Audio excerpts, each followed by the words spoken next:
Well, hi there, and welcome back to another podcast episode of naturallyhealingautism.com. I am your host, Karen Thomas, and this podcast is generally for parents of children on the autism spectrum. And if you've joined us before, you know that I very commonly interview experts in various fields that offer resources that can be helpful for parents to be able to help their children to get better naturally. We're into natural health, resources that can be really helpful for parents.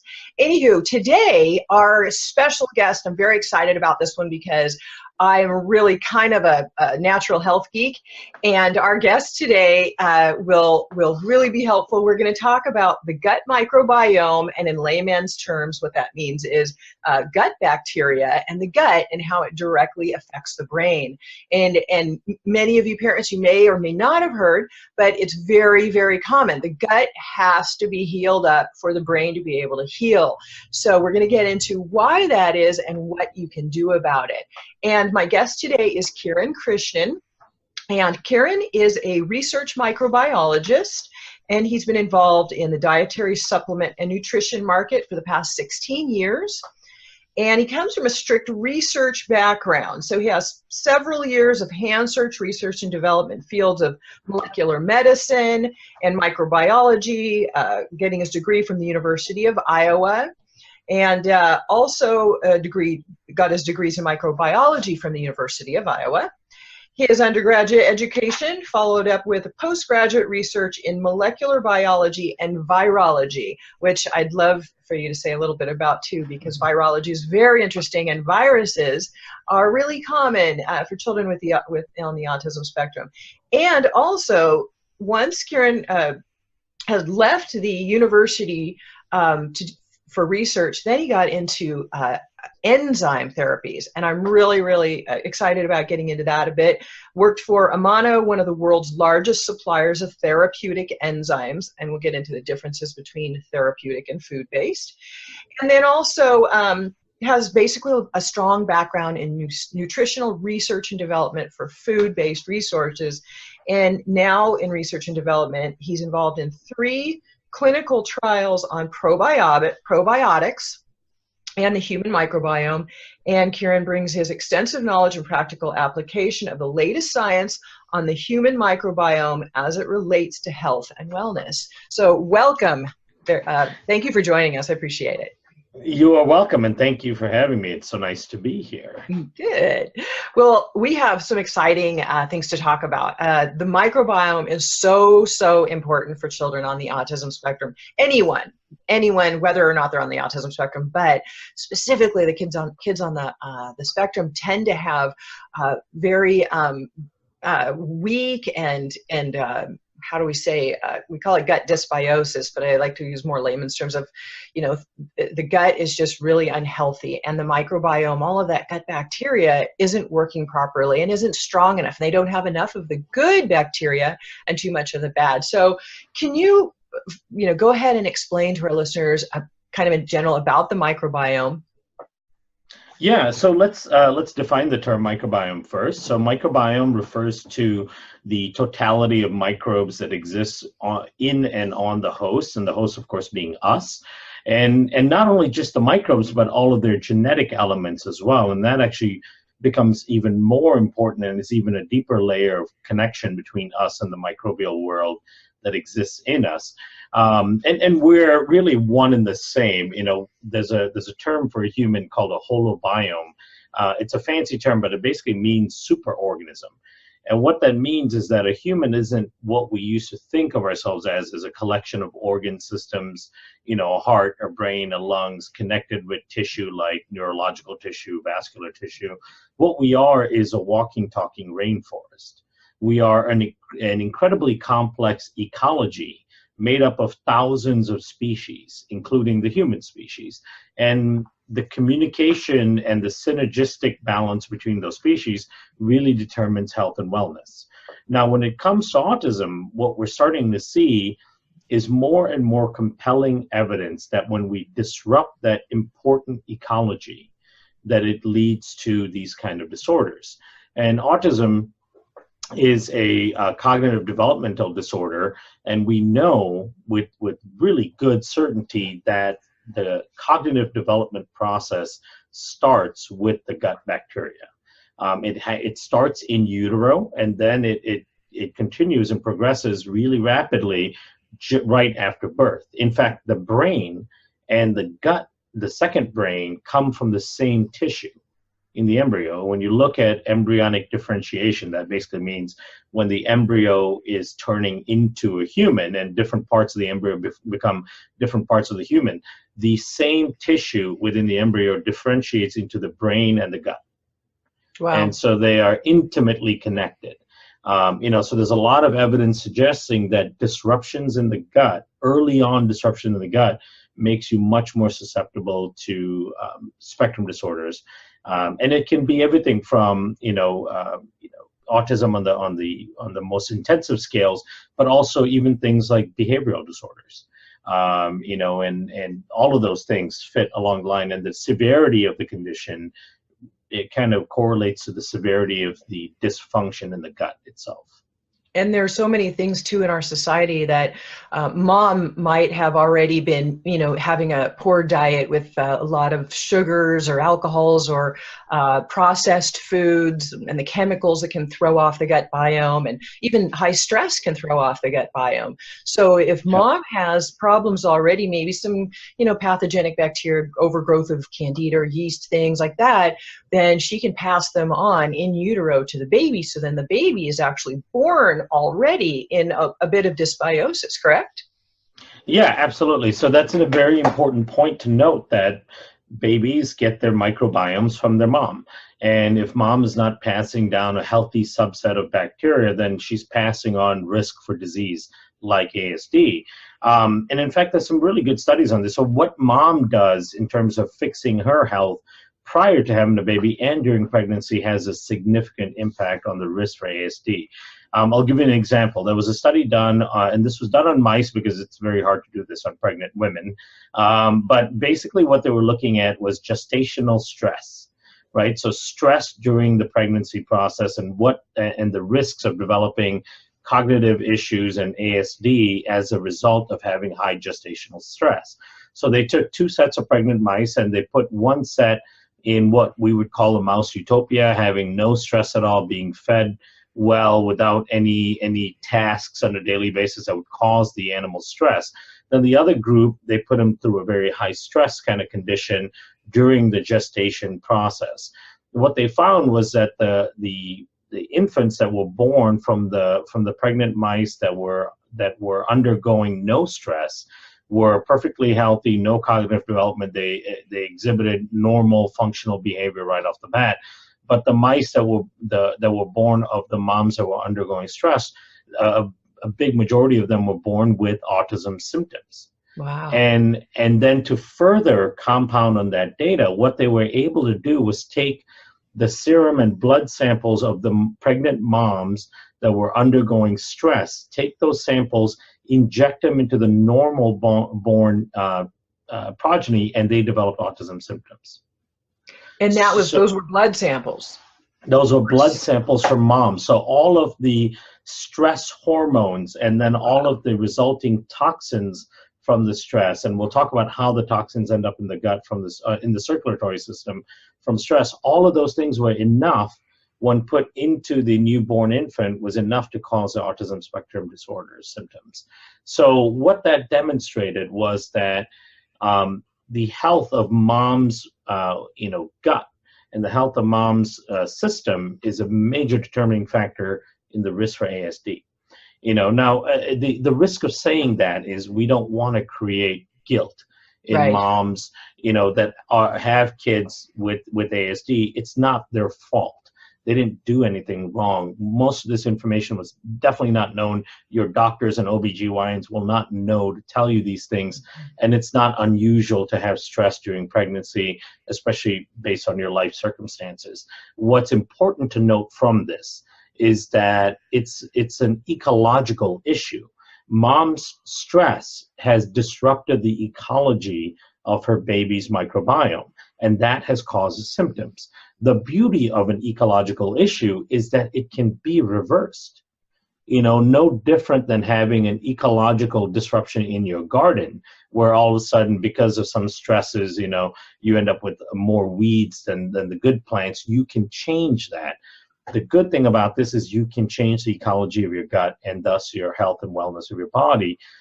It's better than it being a congenital issue, meaning mom is passing on some sort of genetic defect that cannot be changed, right? So that's what's promising of this study. So I want to make it a note to mention that mom should not feel guilt. It's not their fault. They didn't do anything wrong, and that's an important thing I always want to pass on. And thank you for saying that, because so many moms, I think, already just do feel guilty no matter what. Absolutely, yeah. Personal responsibility. They did something wrong, and then they hear something like that and they go, no, well, yeah, I had stress, or I wasn't eating well, or so then they automatically go into that. It's all they can focus on. They can't even think about their child. So and then also very important, then once that baby's born, being sure, breastfeeding and the mom's eating the right foods during that time period, but also, once the baby starts eating food, some of the first foods that babies are given are processed carbohydrates, which are then feeding the bad bacteria, because those turn to sugars in the body, and those bacteria love to feed on sugar. A lot of parents will say, oh, my kid craves, of course, gluten, or craves carbohydrates, or craves sugars, and it has to do with that microbiome. Those bad bacteria are just craving that as food. So that's important. I like to make sure that parents know that, so they are not feeding those children those types of foods. Yeah, it's extremely important. So let's say the child is born with a dysbiotic flora, meaning an imbalance of good and bad bacteria within their gut, which makes them then much more susceptible to cognitive development issues like ASD. It also makes them more susceptible to things like allergies, asthma, and a whole host of immune dysfunction. So ASD is a part of it, and it can expand out into other conditions as well. Now, what can you do then, in the beginning? Or if you're not in the beginning anymore, your child is now 6, 7, 8, 9 years old, what can you do now? And like you mentioned, what we put in that child becomes extremely important, because one of the things people need to realize is everything that goes into the system of the child has a selective pressure on different types of bacteria within the gut. So, for example, if you're putting in foods with a bunch of preservatives in it, it tends to select against good bacteria within the gut that are susceptible to the preservatives, and it selects for more robust, in some cases, pathogenic bacteria that can withstand the preservatives better. Right. So, and we know when it comes to ASD that the presence, higher levels of certain types of pathogenic bacteria are directly correlated with the presence of the disease. So Clostridia, as an example, Clostridia tetani, Clostridia histolyticum, Clostridia boltea, these are bacteria that have been shown to be present at really high levels in kids with ASD and not present in kids without. So and these are pathogenic organisms that produce toxins in the gut that disrupt the gut-brain connection and disrupt the formation of different parts of the brain in a proper way. And so what we feed the child selects for these types of bacteria, or can select against these types of bacteria depending on what you're putting in. So we could talk about what the diet should look like and what things should be avoided. And again, you can always start to reverse the process. If you're listening to this and your child is 2.5, 3 years old and is just now starting to display symptoms of ASD or some form of it, it's a great time to intervene and start making those changes. But it doesn't mean that if your child is 12, that you can't start making those changes and start seeing improvements. We see it all the time with kids of every age. We just got a report from a mom who were working with one of our probiotic products, whose child is 28 and making significant changes, for the first time in 28 years. So it can change, and that's a really important message, I think. Yeah, it definitely is. Some people ask me that question all the time. Kiran, my child's 23, or my child's 38. Can we still do anything for them? And I'm like, yeah, absolutely. They just need to know what. Right. Yeah, that's fabulous. I had a couple of questions too, because we were talking about that gut-brain connection too, but also it might be good to tell people, let them know there are some things that are built in the gut, like some neurotransmitters or brain messengers, and that can have direct effects on mood, and sleep, appetite, the ability to focus, all those things. Yes? Absolutely. So the gut is considered the second brain or the other brain. In fact, if you look at the gut, there's something called the enteric nervous system. The enteric nervous system is basically this extremely elaborate and complex neurological system that covers the entire digestive tract. It starts from your mouth all the way to your bottom. And what's surprising about it is the amount of nerve endings in the enteric nervous system surpasses that you find in the spinal cord. So it's an even more complex neurological system than your own spinal cord is. And so that enteric nervous system is considered the second brain. Now, the things that are in control of the second brain are not us, because the second brain is part of the peripheral nervous system. It's not part of the central nervous system, which makes up your brain and your spinal cord. It's the peripheral nervous system, and even more so, it's the autonomic nervous system. Now, it's a fancy term, but what that basically means is it's an involuntary part of your nervous system, meaning we can't control it in any specific way. We can control our skeletal muscles, right? We can voluntarily move our arms and blink our eyes and turn our heads and breathe or not breathe. These are all part of the voluntary parts of the nervous system. There's a whole section of the nervous system that's functioning every single day, doing critical things that are autonomic, meaning we have no control over it. But what does have control over the second brain are all of the microbes that exist within your gut. They have direct control of this part of the nervous system. And this part of the nervous system is connected to the brain in your skull through something called the vagus nerve. So the vagus nerve is this very interesting, complex nerve that directly connects the gut brain and the brain in your skull.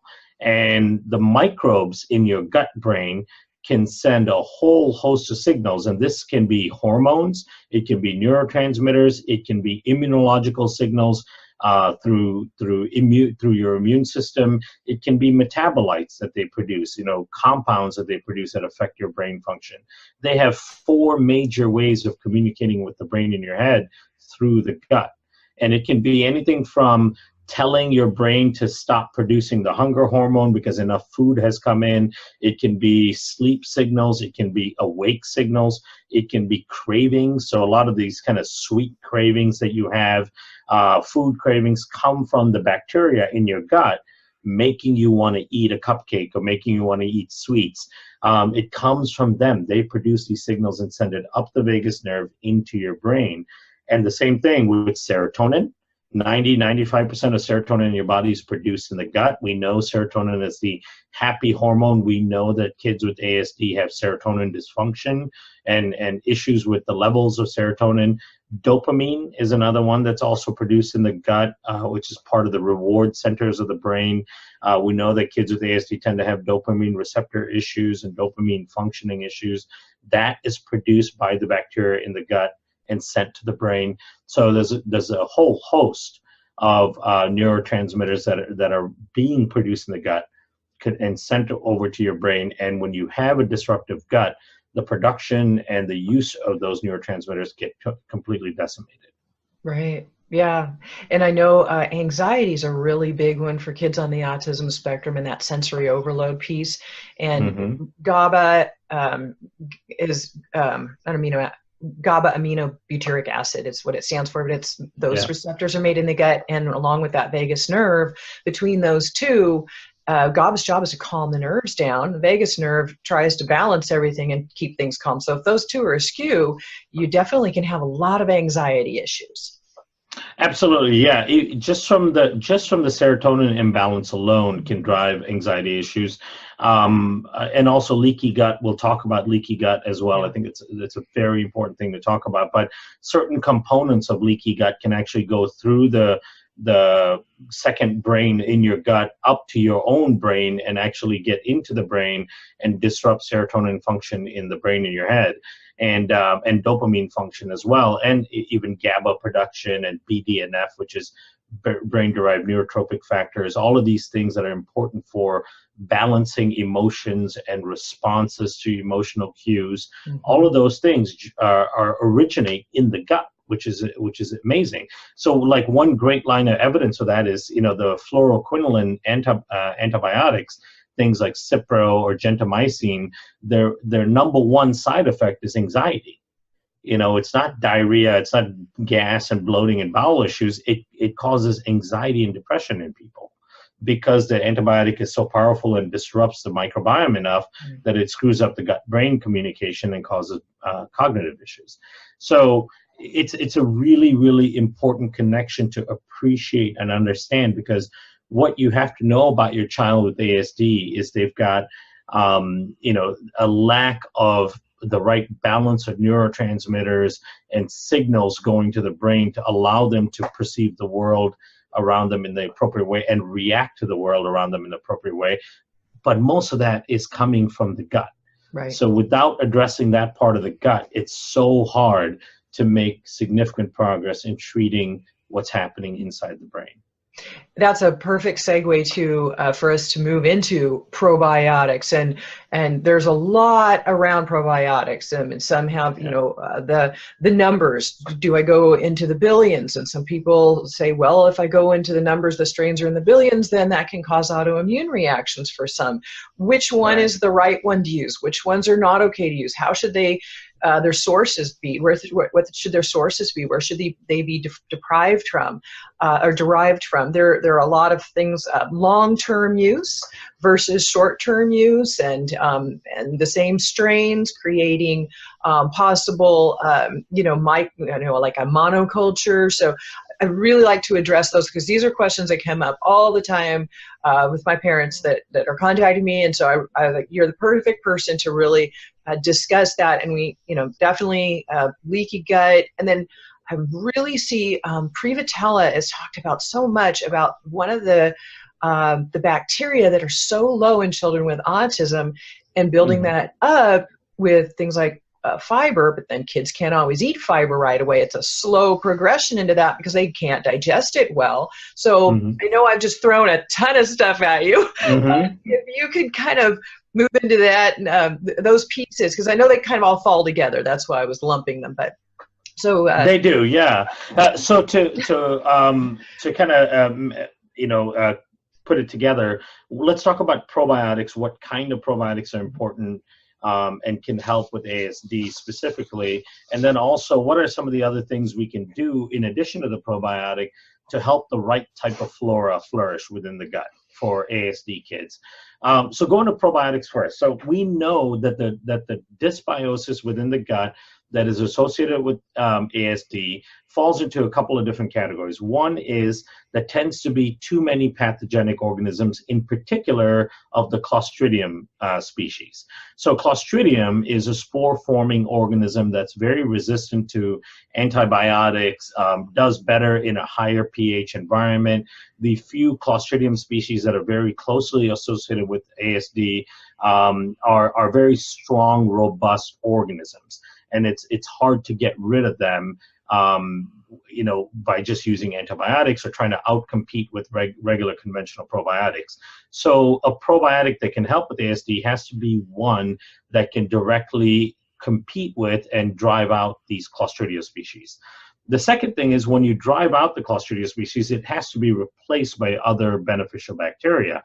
And so a good probiotic should be one that can help replace the space of Clostridia with other endogenous beneficial bacteria. So bacteria that are already in the child's system that are good, but tend to be suppressed because of the overgrowth of Clostridia. So how can we bring those up? The third part is leaky gut is a really strong characteristic of kids with autism. There was a Harvard study published in 2009 that showed that over 45% of autistic kids have severe leaky gut, versus non-autistic kids have almost no leaky gut. So we know that leaky gut and then all the resulting effects of leaky gut, which is something called LPS, it's a toxin, an endotoxin that comes from bacteria in the gut, that tends to leak into the circulatory system. That toxin creates a lot of the brain dysfunction that is associated with autism. So a probiotic that can help leaky gut becomes critical as well.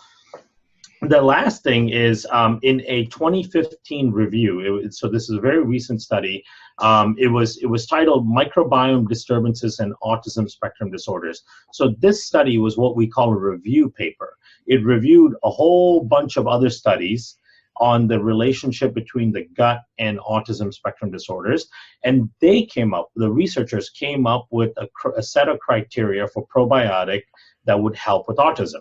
So this is based on all of the existing science. And what they showed was a probiotic that can produce antioxidants in the gut is a very important factor in autism, because oxidative stress and inflammation in the digestive tract is a really strong characteristic of ASD kids. So to review that, one that can fight off those pathogens, the Clostridia, one that can heal up the leaky gut, one that can increase the growth of good bacteria like the Prevotella you mentioned, but other ones like bifidobacteria. Autism kids tend to have low levels of bifidobacteria, and one that can synthesize antioxidants. Those are some of the four main characteristics of probiotics that can help. When I started working in probiotics over 15 years ago doing the research, I found that very few probiotics had any of these characteristics to them. Most of them they don't survive through the gastric system, so they're dying going through the stomach. So what you're getting when you're taking those is a lot of dead bacteria moving through. Now, some of those dead bacteria can have beneficial immune stimulation, but they're not going to compete against that Clostridia. They're not going to fix the leaky gut. They're not going to produce the antioxidants. So what we found was these Bacillus endospores. They're really, really interesting bacteria that have the capability to survive through the gastric system.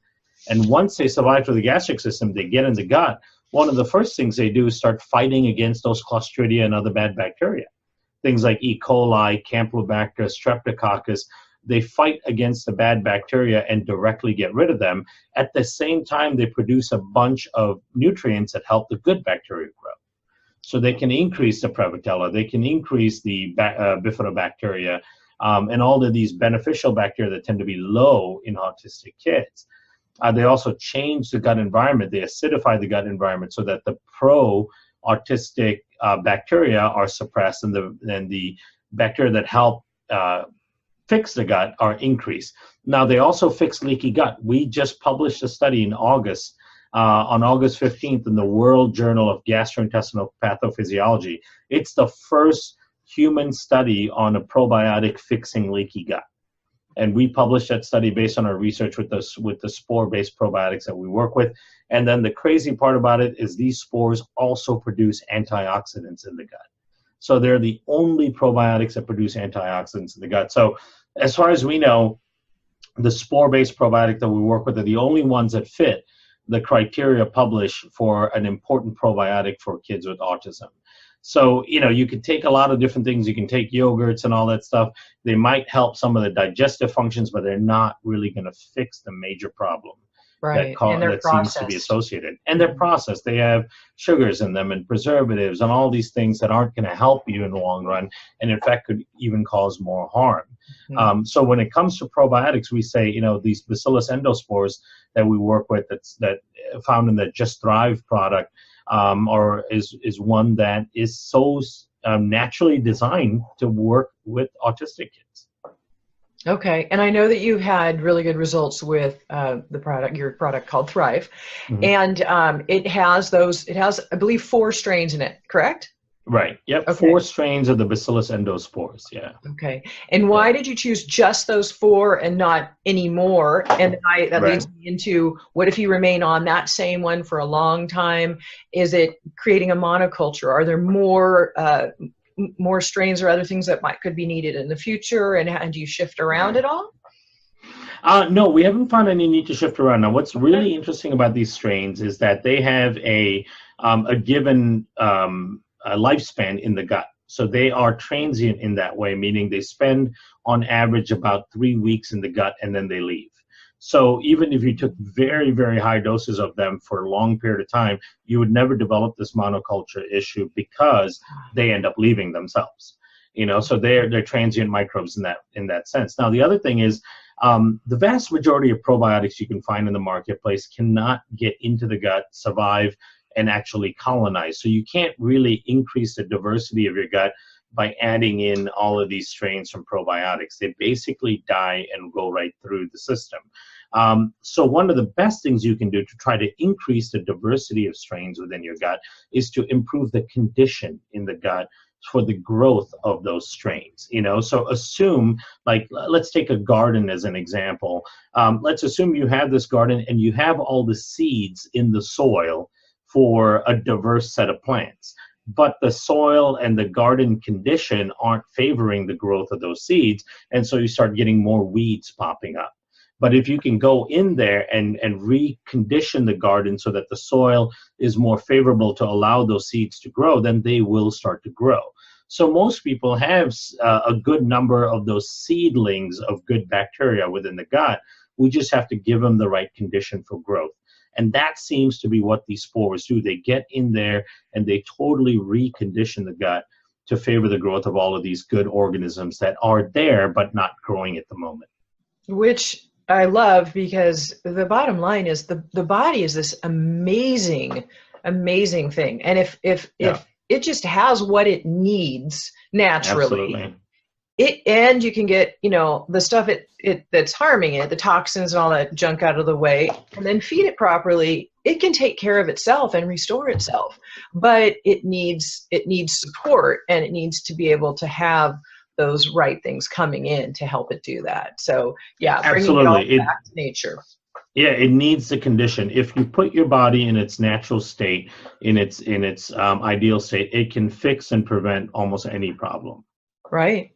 And what about prebiotics, which are food for probiotics? Are you have you found that if the body is fed proper nutrition and then starts to again absorb the nutrition, because we also know that especially kids with ASD, leaky gut, et cetera, in the beginning when you're first starting to work with their system, they're not always absorbing the nutrients from the foods that they eat because of the leaky gut. So adding any prebiotics that are needed, or what any suggestions in that realm at all, or just going ahead and doing the process slowly to move the child into a healthier system, fixing that leaky gut and everything else. Yeah, well, so there's a few things that can be done.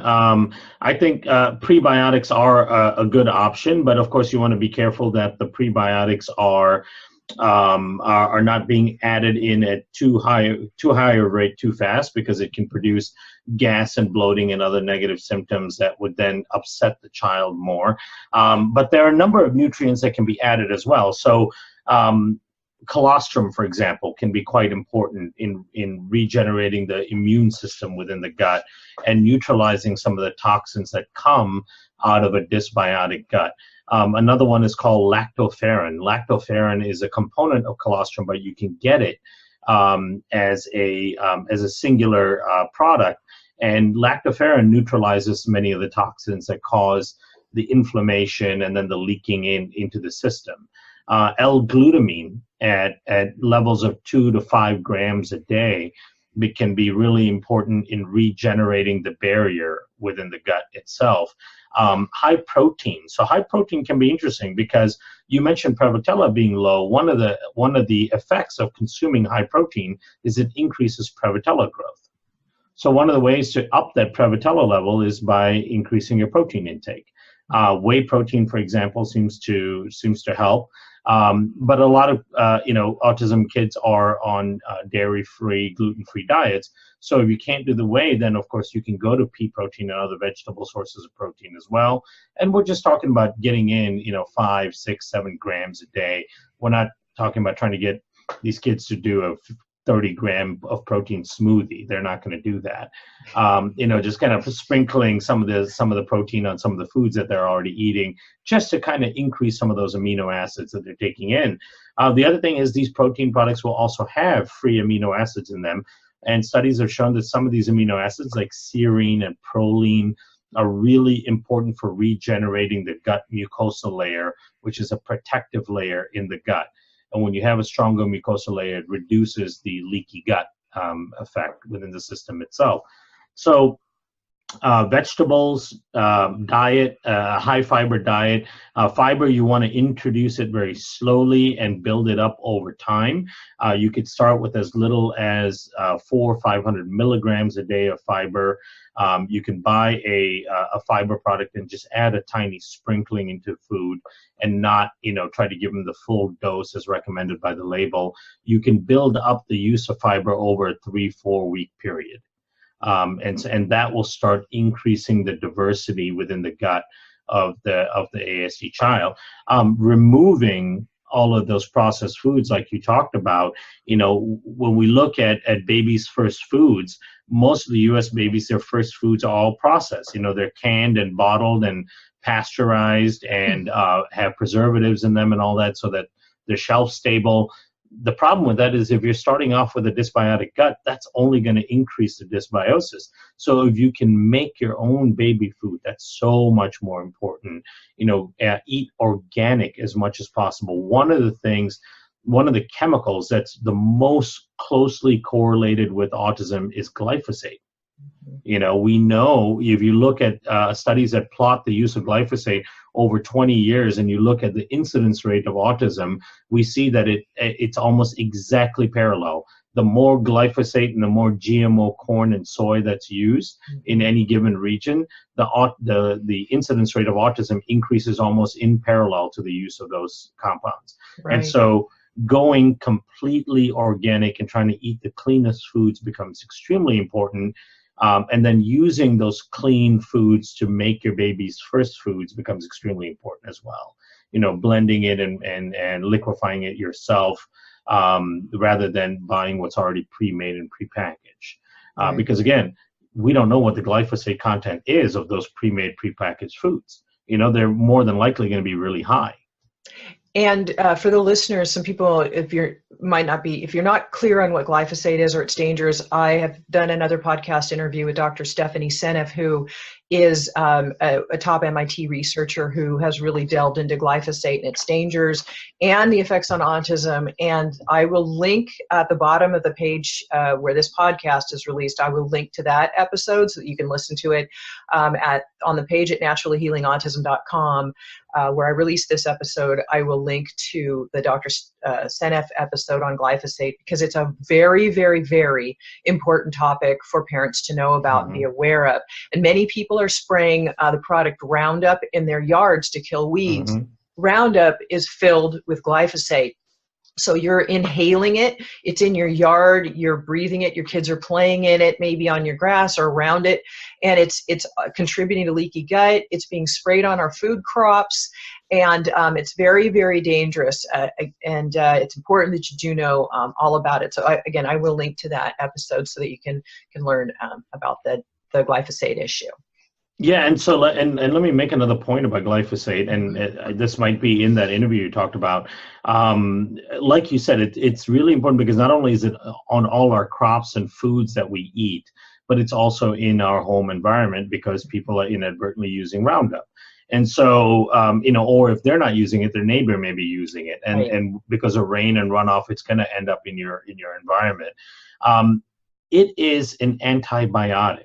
Essentially, it kills bacteria, right? And the crazy thing about it is it tends to kill good bacteria more so than bad bacteria. And so what you have is a daily dose of antibiotics that specifically kills good bacteria more than bad bacteria. It's probably one of the biggest driving forces of the dysbiosis in the gut. So if your child is already born with the imbalance of good and bad bacteria and they're starting to develop symptoms of ASD, the continual exposure to these kind of chemicals can have a huge impact in progressing the disease and stopping any progression of any treatments as well, because what you're doing is you're taking one step forward, 2 steps back every single time. And so that becomes really important. And so people really have to understand that, and you have to make a special effort to clean up your environment around you so that you are really minimizing your exposure to glyphosate. One of the, like you said, the first thing you can do is eliminating it from your use in your environment, and then also from your food. What's really exciting is there's a new certification coming on board, and your listeners and consumers can push for this even more. There's a glyphosate-free certification that's going to become popular, I think, over the next year or two, where companies are going to be voluntarily testing their foods and products for glyphosate levels, and then you can find stuff that is free of glyphosate. So it becomes really important to keep that in mind and start looking for that in the marketplace, because the more you look for it and the more you choose those kind of products with your wallet, the more incentive there is for companies to go that route, and that's only good for your health, you know? Yeah. Years ago, we never saw gluten-free sections in the grocery store. Look at them exactly. today. They have to keep up because that's what the consumer wants. It's the demand, and companies respond to consumer demand. They don't really care about your health as much as you would think. That's their checkbook. They care exactly. They care about what you're spending your money on, and so you have incredible power with your wallet and your checkbook. The other couple of things to really try to reduce, if not eliminate, is sanitation. You know, one of the things that we have this misconception of is that we're protecting our kids if we sanitize and clean our homes, right? That Clorox, that chlorine smell, the sanitized smell is associated with cleanliness. It's not. In fact, studies show that households that use chlorine-based cleaners and sanitize their homes have much higher incidence rate of viral infections and immune dysfunctions in the kids. And so, you know, I see moms do this all the time. You sit down in a place, you know, like in a restaurant, or you're in an airplane or wherever, you pull out the antimicrobial wipes and you sanitize that whole environment, you know, the chlorine wipes, and you wipe down everything around you, or your homes, you're just sterilizing your homes on a regular basis. And that's actually not good for the microbiome and for the child. And the same thing with you know, hand sanitizers and antimicrobial soaps. All of these things have long-term drastic effects on the health and the gut-brain connection in your kids. So, you know, those are important ways to detox the environment that your child is being raised in as well. Mm-hmm. Yeah, not to mention that a lot of those hand sanitizers have a lot of alcohols in them, and they're finding really high levels of alcohol in people's systems from the hand sanitizers, because it absorbs into your skin. So you have to remember that everything you touch or touches your skin is going into your body. So, you know, again, it goes back to soaps, shampoos, and everything else as well. But yeah, and then I really want to also touch on getting into, you talked on viruses a little bit there. Of course, viruses are huge with children with autism. So how you're seeing, you know, this increase in the gut biome helping, and the probiotic increase helping the viral issues, and also in enzyme support as well, because you have a background in enzymes. So any additional you know, things that you can tell us about that? Yeah, so looking at viruses, so one of the things that is really prevalent among people with chronic conditions, that's both adult and kids, and of course ASD is a chronic condition, is the presence of these chronic infections with viruses. It can be like Epstein-Barr virus, cytomegalovirus, a number of viruses that have the ability to remain dormant and create these kind of prolonged low-grade infections. Now, one of the reasons why these viruses can do that is because of all of the immune dysfunction that's coming and associated with leaky gut and a disrupted microbiome. So 80+% of your immune tissue in your body is in your gut. And your gut bacteria control a vast amount of your immune function. And if your gut bacteria are disrupted and are not properly training and amplifying and teaching your immune system how to function, then these types of viruses can remain dormant and have a long-term residence in your system. And when they have this long-term residence in your system, they create a lot of inflammatory responses. They create a lot of innate immune responses. That's the inflammatory part of the immune system. And those things are associated with disruptions in the brain, disruptions in the gut-brain communication, and so on. So they play an important role, but it all comes down to having an unhealthy immune response because of an unhealthy microbiome. Right. So once you fix the microbiome, your body has the ability and the tools to go after these chronic viral infections as well. Okay. And then with the digestive enzymes, yeah, absolutely. So you had already mentioned this earlier, where kids with ASD tend to have disrupted guts, and because they have disrupted guts, they don't absorb nutrients because they can't break down and assimilate those nutrients. And I always tell people, the old saying of "you are what you eat," it's really you are what you absorb. And so you could be eating all of these healthy foods. You could be going through all this trouble to make healthy foods for your child and getting them to eat it somehow. But if they're not breaking it down and assimilating those nutrients, a lot of it is just causing inflammation in the gut. And then you're not even getting the nutrient benefit of it. And so digestive enzymes can be extremely supportive in helping break down that food and assimilate those nutrients. And again, those nutrients are going to be the building blocks for fixing the physiological issues within the child. Now, those are digestive enzymes. So those are enzymes that are designed to work with food at food pHs in order to break down and assimilate the food. Now, there's other enzymes called systemic enzymes. Those are things like bromelain, streptokinase, nattokinase, lumbrokinase. These are enzymes that are anti-inflammatory enzymes that get absorbed into your system and don't just function in the gut during digestion. And in fact, these enzymes you would take in between meals. You don't want to take them with food present in the stomach because you want it, or in the intestinal tract because you want them to get absorbed into your circulatory system. So these are really powerful anti-inflammatory enzymes that can help reduce the systemic inflammation associated with autism. So two different categories. Right. And it's important to note for parents that if you're doing something on using enzymes therapeutically, that means that you're taking them completely away from food so that they're not working on the food in the system. They are left available to have nothing else to work on but what's there that they need to work on, like the inflammation, etc. When you take them with food, they're going to work on the food. So again, take it on an empty stomach at least 30 minutes before a meal and at least an hour plus after a meal is really best for that therapeutic dosage. And I had a mom just write in just yesterday. She was asking about GERD, acid reflux for her child. She's having trouble getting anything down. And I was talking about the hydrochloric acid in his stomach being actually often lower when we're having acid reflux. It's not breaking down the foods, and then things that she could do about it. So could you talk about that a little bit? Yeah, so one of the components of this acid reflux is actually pressure in the stomach. So what's happening is that the pH in the stomach is not low enough, and so it's allowing for organisms to actually start to grow in the distal end of the stomach, and when it starts to grow, they start to ferment. It's kind of similar to SIBO, a small intestinal bacterial overgrowth. When they ferment, they produce all these gas and pressure that creates pressure in the stomach and can push acid back up into the pipe, into the esophagus. And so what we're finding is that a couple of things can help a lot. One is a digestive enzyme. So one of the things that people with reflux tend to have a difficult time breaking down and can kind of cause discomfort is fats, right? So a digestive enzyme with lipase in it, lipase is the fat breaking enzyme, can help quite a bit.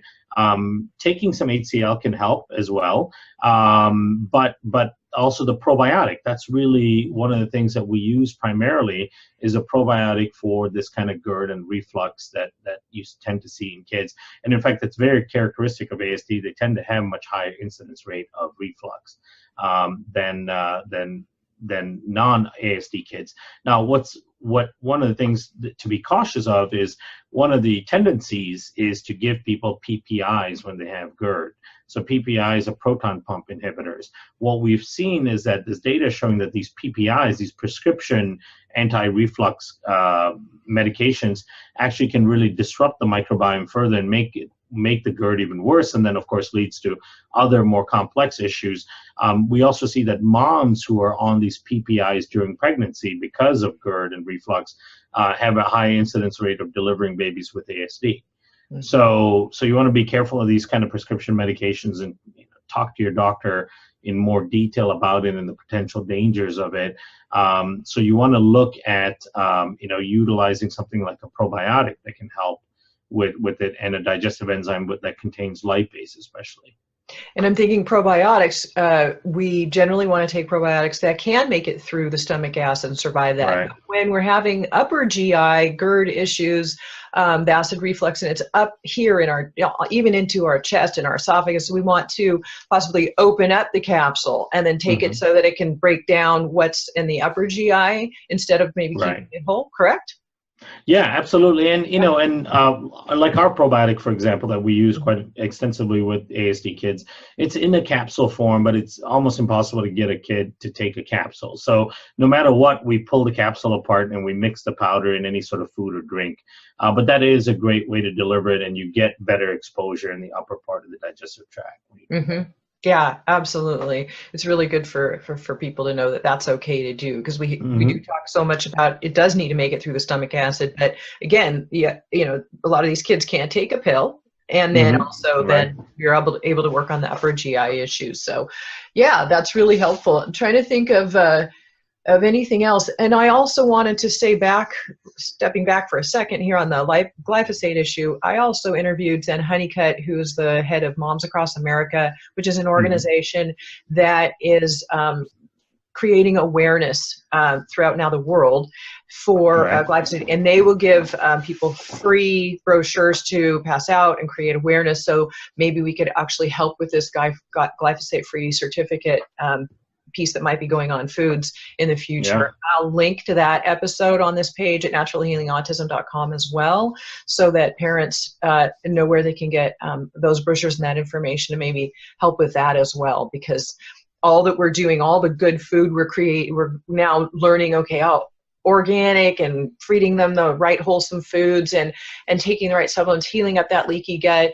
But if you've got glyphosate in your food and in your environment and around your home and things like that, and other things that we talked about in this interview here, that to be aware that you don't want to have to be taking too many steps backward with all your steps forward. You want to just keep moving forward as best you can.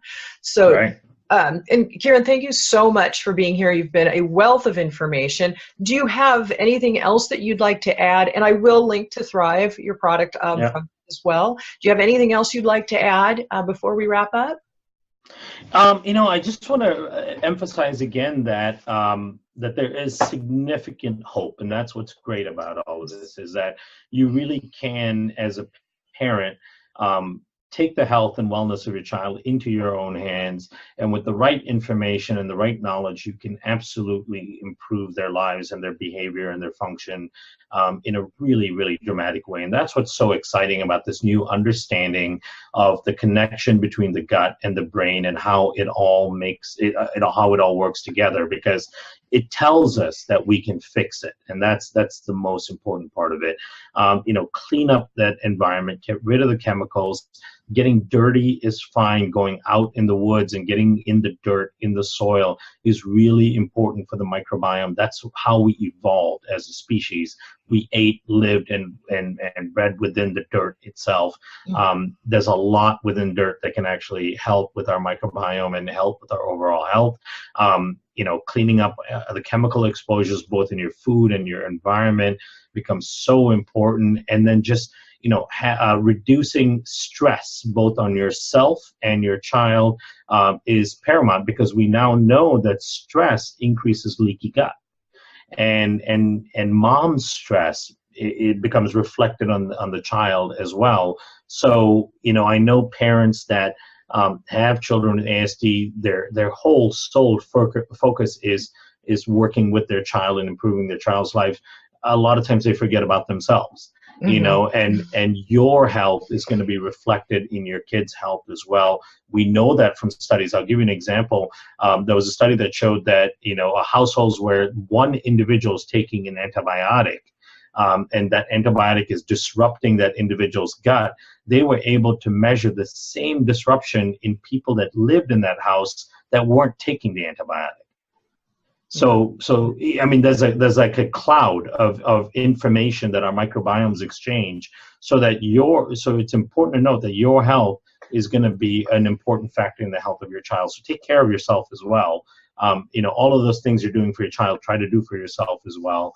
And everyone will be better off in general. Yeah. So it's absolutely. it's a very exciting time we live in, because although all of these conditions are increasing in prevalence and it's becoming a little scary and daunting, we also have the knowledge now in how to deal with many of these things. So, Right. it's there's a lot of hope out there. And this is how, for any new listeners, how I started with this. 12 years ago, my own son was diagnosed with autism. And through now my 12 years of research and everything I've done with him, he no longer has symptoms of autism at all. And Correct. so I interview experts, I continue to research, and I give resources for free on my website to help parents and educate them on what they can do and give them that hope.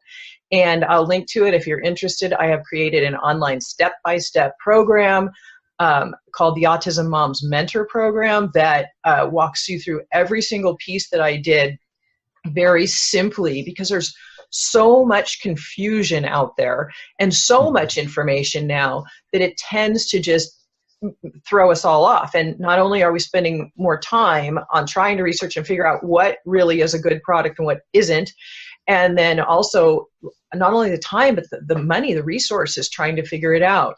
So I have weeded out what I see as about 95% of it being not worthy, and I've taken the 5% that's amazing and put together this program for you. So if you're interested, autismmomsmentor.com, or I will link to it at the bottom of this page where this podcast is released at naturallyhealingautism.com as well.